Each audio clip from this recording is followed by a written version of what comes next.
Hai guys, ketemu lagi sama Goyoka di Pola Pikir Programmer, berapa lama sampai jadi jago? Belajar programming dalam waktu 10 tahun. Mau ngomongin apa? Kali ini kita mau ngejawab salah satu pertanyaan yang paling sering ditanyain sama orang yang mau jadi programmer atau programmer yang baru ya. Yaitu berapa lama sih waktu yang dibutuhin biar jago programming? Menurut gua, ini adalah salah satu pertanyaan yang wajar banget buat ditanyain. Bahkan dulu gua sering banget nyari-nyari jawaban tentang ini di internet dan juga bermacam-macam sumber lainnya ya. Dan sehubungan dengan ini, gue pengen banget ngasih tahu ke kalian jawaban yang gue yakinin tentang ini tuh benar gitu. Kenapa? Ya biar pola pikir itu lurus dan kalian bisa ngambil pelajaran dan bisa lebih enak lah buat karir kalian ke depannya. Nah, sebelumnya gue mau bilang kalau video ini bakal lumayan panjang, tapi gue yakin apa yang gue sampaikan di sini tuh bakal berguna selama kalian berkarir jadi software engineer. Sebelum ngejawab pertanyaan yang tadi, mungkin kita perlu ngedefinisin ya, jago itu apa sih? Apakah bisa ngoding cepet banget? Atau bisa bikin semua hal yang kita mau? Atau apa ya? Atau jago itu adalah kalau kita bisa kerja pakai monitor banyak yang isinya tuh tulisan-tulisan kayak gini nih. Jadi ini ada gambar ya, gue ambil dari film Die Hard. Ini ada hacker di sana, dia kerja itu pakai monitornya banyak banget dan tulisannya tuh aneh-aneh ya gitu. Nah, sebelum ngomongin tentang jago dan programming, mungkin ada baiknya kita coba muter dulu ya ke bela diri ya. Bela diri ini sebenarnya banyak yang berpikir kalau sabuk hitam itu artinya udah jagoan di bela diri itu ya. Karena kan ada beberapa bela diri itu yang sabuknya itu yang tinggi itu hitam ya gitu. Tapi sebenarnya kalau gua lihat-lihat dari luaran sana di video orang-orang yang emang jago di sana ya gitu, itu malah katanya kalau sabuk hitam itu sebenarnya tuh kayak pelajaran itu baru dimulai di sana gitu. Jadi kalau di bela diri ini kapan sih kita bisa dibilang jago? Ya, kalau gua dengar-dengar sih bisa jadi jawaban itu nggak tahu, karena jago ini bakal selalu relatif ya.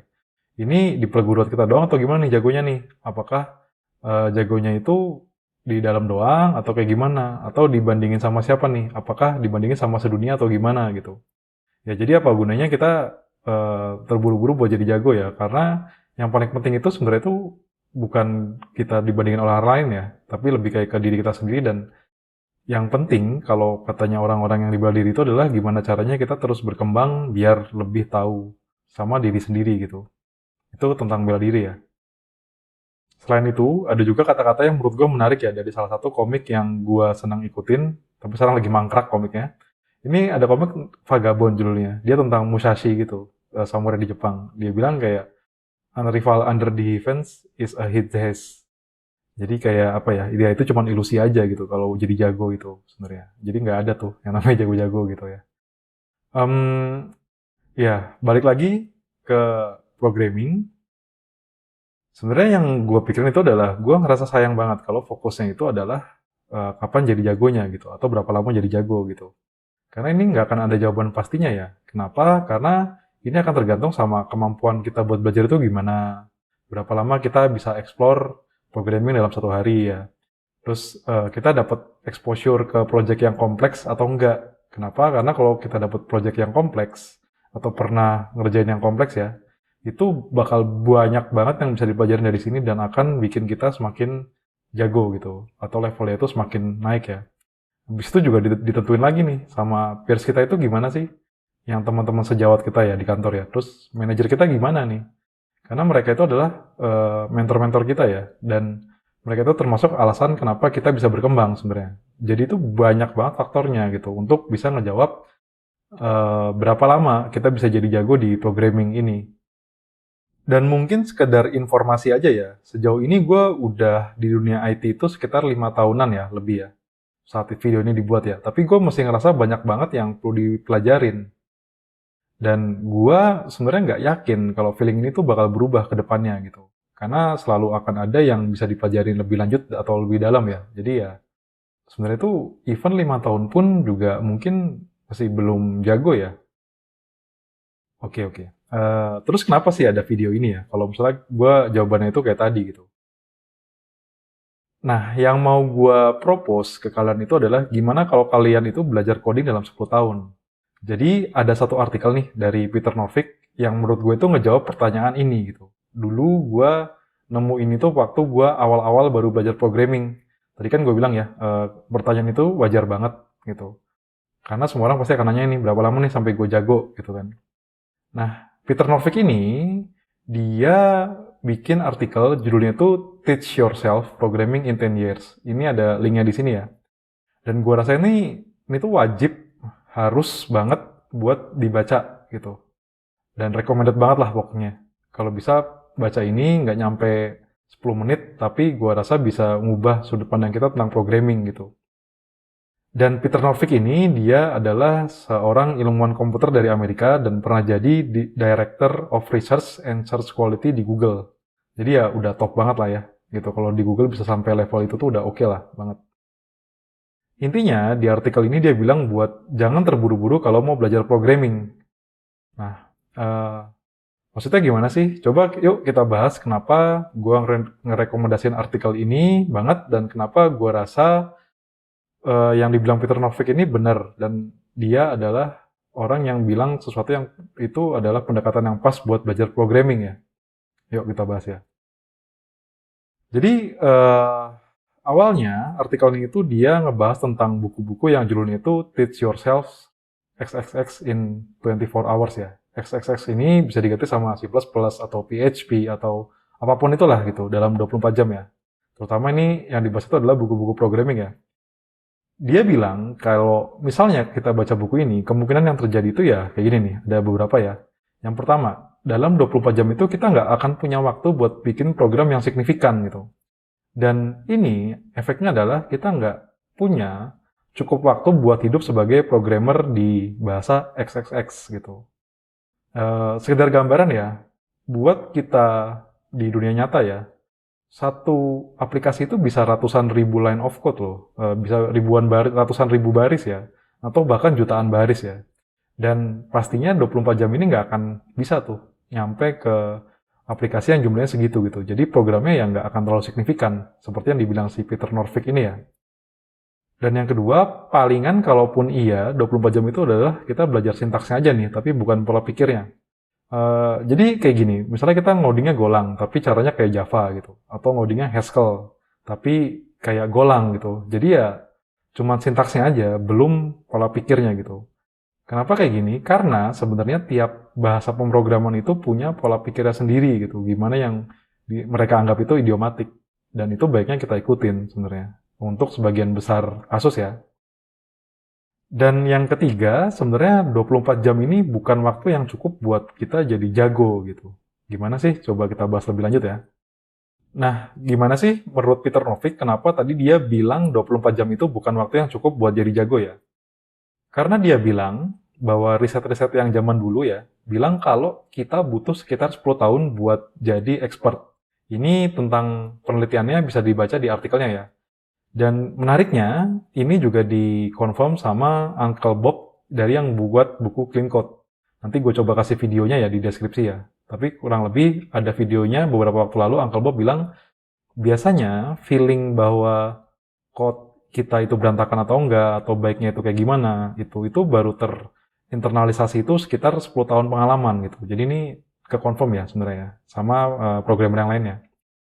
Dan ada psikolog yang bilang, ini ditaruh di artikelnya Peter Norvig ya, dia bilang kalau sebagian besar talented individuals ya, biar dia bisa nyampe ke level yang lebih tingginya, itu mereka butuh 10.000 jam ya. Dan sekitar kayak satu minggunya itu ya 10 sampai 20 jam gitu. Bahkan buat orang-orang yang dibilang itu mereka punya bawaan lahir itu, talentanya itu bawaan lahir itu buat nyampe ke level yang tertinggi ya. Jadi ini menarik nih, jadi nggak cukup 24 jam ya, bisa jadi kayak lama banget sebenarnya bertahun-tahun ya. Terus apa sih saran dari Pak D. Norvig ini ya? Jadi ada beberapa sarannya ya. Yang pertama itu adalah kita sebagai itu tertarik sama programming kalau emang kita mau nyemplung di dunia programming ya. Kenapa? Karena tadi kan kita butuh waktu lumayan lama ya. Jadi kalau emang kita tertarik ke programming, itu kita bisa punya bahan bakar yang cukup buat ngabisin 10.000 jam tadi ya, atau 10 tahun tadi ya, gitu. Buat tetap berkembang selama itu dan having fun. Habis itu, berikutnya itu adalah kita perlu bikin program ya. Dan ini maksudnya itu adalah learning by doing atau deliberate practice. Kenapa deliberate practice? Jadi deliberate practice ini pada dasarnya adalah kita melatih apa yang kita lemah sebenarnya. Dan tentang ini, kita jangan autopilot belajarnya. Jadi kayak kalau misalnya kita belajar 10 tahun, tapi yang kita belajarin itu aja ya. Nggak ditambahin di tempat yang kita emang lemah ya, jadinya sama-sama aja gitu. Makanya ini menjelaskan fenomena bahwa nggak sedikit orang yang udah kerja lama, tapi kemampuannya segitu-gitu aja. Atau dia stuck dalam karirnya ya, padahal udah pindah-pindah dan udah lama juga gitu. Karena kurang di deliberate practice ini ya. Kalau katanya Kobe Bryant, beberapa waktu lalu gue ngeliat ya videonya gitu, dia bilang kalau kita emang pas lagi latihan ya kita targetin yang kita lemah gitu, kita pelajarin yang kita lemah. Nanti pas pertandingan baru kita pakai yang emang kita kuat di sana gitu loh. Kalau kayak gitu, ya insya Allah kita bakal grow dari waktu ke waktu ya, bakal makin oke dari waktu ke waktu ya. Dan yang ketiga, tipsnya dari Pak D. Norvik ini adalah buat kita ngomong ke programmer lainnya, yaitu dalam hal kita baca codingan yang orang ya. Dan dia bilang, atau beliau bilang itu, kegiatan ini tuh lebih penting dari buku atau training apapun ya. Itu yang dia saranin, yang ketiga. Habis itu berikutnya, Pak D. Norvik ini bilang, kalau sebenarnya buat belajar itu terserah kita mau kuliah apa enggak. Kalau kuliah ya kita bisa dapat kerjaan yang butuh kredensial buat kuliah ya, mungkin kayak compiler, orang yang kerja di compiler gitu ya, atau misalnya yang kerja di mana gitu ya. Atau kalaupun kita emang nggak cocok sama kuliah, karena nggak semua orang cocok ya, ya kita perlu ngeluarin effort yang sama nih sama belajar di kuliah gitu. Karena ya yang penting adalah effort yang dikeluarkan ya sebenarnya, salah satunya ya. Dan dia bilang juga sebenarnya ya nggak akan cukup juga sebenarnya. Kalau kita cuma belajar itu dari kuliah aja atau kayak gimana itu masih banyak yang perlu dipelajarin lagi gitu. Menariknya tentang ini, Peter Norvig ini juga bilang kalau salah satu programmer terbaik yang pernah di-hire dia itu cuma lulusan SMA atau high school ya di Amerika ya. Dan ini menurut gue itu menarik banget karena ini Peter Norvig ini levelnya itu Google ya. Jadi yang dia hire juga levelnya udah tinggi-tinggi gitu. Tapi dia bilang di sini yang terbaiknya salah satunya ya cuma lulusan SMA aja ya, pakai tanda kutip ya gitu. Dan dia bisa ngerjain project yang oke, even dia bisa beli yaknya sendiri gitu, kayak kapal-kapal gitu ya, dari opsi saham di Google apa di mana ya lupa gitu. Nah, berikutnya yang dia saranin adalah coba kerjain project bareng programmer lainnya gitu. Buat ini, tentang project ini, dia nyaranin buat kita kalau bisa jadi programmer yang paling oke di satu project itu. Kenapa? Karena saat itu terjadi, kita belajar buat mimpin project dan ngasih inspirasi ke programmer lainnya ya. Dan selain jadi yang terbaik, kita juga perlu nih di project lainnya buat jadi programmer yang terburuk gitu. Kenapa ya? Karena kita belajar dari yang emang udah jago di sana. Kita dapat kesempatan untuk belajar dari yang udah jago ya. Jadi, dua-duanya ini bisa ngasih kita kemampuan yang berbeda sebenarnya. Terus apa? Ini ada tips berikutnya itu adalah dia bilang kalau kita perlu untuk belajar minimal 6 bahasa pemrograman ya. Dengan komposisi yang 5 ini harus kena semua. Pertama, kita belajar bahasa pemrograman yang abstraksi itu pakai kelas. Contohnya itu Java, C++ ya. Yang kedua, kita belajar functional programming nih. Kayak Lisp, Clojure, ML, Haskell, itu functional programming gitu. Yang ketiga, kita belajar bahasa pemrograman itu yang punya syntactic abstraction kayak Lisp atau Clojure ya sebenarnya. Habis itu kita juga perlu belajar bahasa pemrograman yang punya spesifikasi deklaratif kayak Prolog, C++, C++ templates ya, atau SQL gitu. Dan yang terakhir kita perlu juga belajar bahasa pemrograman itu yang emang dia nekanin tentang parallelism. Contoh itu kayak ya Clojure, Go, atau Erlang, atau Elixir ya. Nah, catatan pribadi gua tentang ini adalah sayangnya hal ini tuh belajar bahasa pemrograman ini dengan rumpun yang berbeda-beda ya. Ini adalah salah satu hal yang biasanya tuh di skip sama programmer karena mereka males belajarnya gitu. Dan ini sayang banget karena ini akan ngebuat toolbox mereka itu jadi terbatas gitu. Ya sayangnya kalau kita cuma taunya Palu doang, semua itu jadi kayak paku gitu. Kalau misalnya kita taunya cuma Java doang, atau Python, atau JavaScript ya, akan kayak gitu-gitu aja cara nge-solve-nya gitu. Padahal sebenarnya kalau pakai bahasa pemrograman itu bisa jadi lebih gampang ya, buat nge-solve hal itu gitu. Jadi pesan gue adalah kalau bisa nih belajar yang bahasa pemrograman ini nih, yang 55 ini perlu dipelajarin sih. Nah, habis itu beliau bilang kalau di dalam ilmu komputer itu ada komputernya gitu. Jadi kita perlu pelajarin kayak komputer ini dia gimana sih, kayak berapa lama kita nge-send datanya atau mindahin data ke memori atau baca dari memori dan sejenisnya ya gitu. Ini bisa dibilang namanya itu adalah mechanical empathy. Jadi ada satu film tentang ini ya. Gue waktu itu pernah lihat film ini dan lumayan menarik menurut gue. Ini ada film judulnya Rush. Rush ini tentang persaingan di F1 ya. Ini antara James Hunt sama Niki Lauda gitu. James Hunt ini dia kalau balapan itu pakai feeling gitu. Sedangkan si Niki Lauda ini dia pelajarin bener-bener nih kayak lintasannya kayak gimana, terus kayak mobil yang dia pakai kayak gimana gitu. Jadi dia ada mechanical empatinya ya. Yang menariknya itu adalah em, di film ini setidaknya ya yang gue lihat ya, itu pada akhirnya tuh yang banyak menangnya tuh Niki Lauda gitu. Yang banyak juaranya ya. Kenapa? Karena dia bener-bener pelajarin ketika dia ngebalap, mobilnya ini kuatannya sampai semana nih. Bisa di bawah ngepotnya ini kayak gimana gitu. Jadi ya, dia akan lebih oke gitu buat jangka panjang gitu. Dia akan bisa ngedeliver lebih banyak hal dalam jangka panjang. Dalam hal ini menang ya gitu ya. Habis itu berikutnya, Peter Norvig juga bilang kalau buat kita mau jadi jago ya, itu kita perlu ikutan proses standarisasi nih. Ini bisa kayak komite buat ANSI C++ gitu, atau di JavaScript itu PC39 ya, kalau nggak salah ya. Atau malah cuman kayak nentuin coding convention di tempat kerja. Misalnya kayak spasinya mau pakai berapa nih, 2 atau 4, atau misalnya formattingnya kayak gimana ya, gitu. Yang intinya adalah proses standarisasi di tempat kerja, atau nentuin convention. Kenapa? Karena dari sini kita akan belajar apa yang orang lain suka dari suatu bahasa sih, dan kenapanya kayak gitu. Jadi lebih pelajaran ke situ ya. Dan dia bilang juga tentang ini kita juga perlu punya sense yang lebih bagus atau sense yang bagus ya buat keluar dari usaha standarisasi bahasa tadi secepat mungkin gitu. Ya mungkin maksud dia habis selesai dapat pelajaran ya langsung keluar aja gitu, jangan berlama-lama di sana. Habis itu Peter Norvig ini sebagai penutup itu dia bilang, kalau emang kita mau ngebeli buku Java, Ruby, JavaScript, PHP yang kayak tadi ya, yang in 24 hours itu ya, ya mungkin kita bakal dapat pelajaran dari sana gitu. Insya Allah bakal dapat ya, insya Allah ya. Tapi ya kemungkinan besar itu nggak akan ngubah hidup kita secara drastis ya.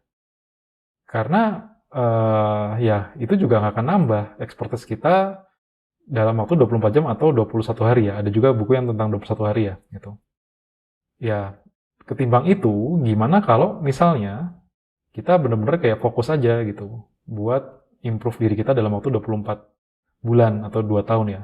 Ya mungkin dari sana ya kita akan dapat ke tempat yang lebih bagus lagi gitu. Intinya dia bilang fokus ke jangka panjangnya gitu. Karena disitulah kita bisa jadi jago atau jadi eh, programmer yang ada di level selanjutnya gitu. Jadi apa kesimpulannya? Yang pertama, menurut gua, jago itu akan selalu relatif ya. Ini akan tergantung banget dibandinginnya sama siapa jago. Karena ya ya udah itu beda-beda banget nih. Kalau misalnya di perusahaan A kita bisa jadi kita jago, di perusahaan B ya belum tentu gitu. Perusahaan C bisa jadi kita jago banget gitu. Jadi ini akan relatif banget nih sama siapa nih jago ini ya. Dan sebagai gambaran ya, bidang di dalam software engineering itu luas banget. Jadi ya bener-bener akan super relatif banget nih gitu. Atau mungkin ya nggak akan jadi jago juga tanda kutip ya gitu. Dan karena ini menurut gua yang kedua itu adalah ketimbang mikirin tentang kapan bisa jago ya dengan cepat ya, gimana kalau kita fokus buat ngembangin kemampuan kita buat programming dalam waktu yang panjang ya. Dalam hal ini sebenarnya Peter Norvig ini bilangnya itu selama 10 tahun atau 10.000 jam deliberate practice ya. Jadi itu ngeringkas pandangan gue tentang jawaban dari pertanyaan kapan orang itu bisa jadi jago programming ya. Gitu. Sekarang buat dipikirin ya. Yang pertama, setelah kamu nonton pembahasan yang barusan, gimana rencana kamu biar kamu bisa jadi jago di programming? Yang kedua, apa bahasa pemrograman yang udah kamu kuasain? Dan masuk jenis bahasa pemrograman yang mana nih dari yang 5 tadi ya? Terus gimana caranya kamu bisa belajar 5 jenis bahasa pemrograman yang dibilang sama Om Peter Norvig tadi? Yang ketiga, tadi kan dibilang nih, kalau kita butuh usaha lebih dari cuma sekedar baca buku dan training buat jadi programmer yang jago ya. Terus gimana nih rencana kamu buat menuhin semua hal yang disaranin di atas ya, yang sebelumnya tadi itu ya. Oke, segitu aja dulu dari gua. Thank you buat yang udah mendengarin sampai sini. Kalau emang suka video ini bisa di-like. Kalau merasa video ini berguna, bisa di-share ke teman-temannya atau yang tempat yang menurut kalian itu oke. Kalau misalnya kalian pengen dapat video kayak gini lagi di masa depan dan dapat notifikasinya, bisa subscribe. Sekian dari gua. Thank you. Sampai ketemu di episode berikutnya. Bye.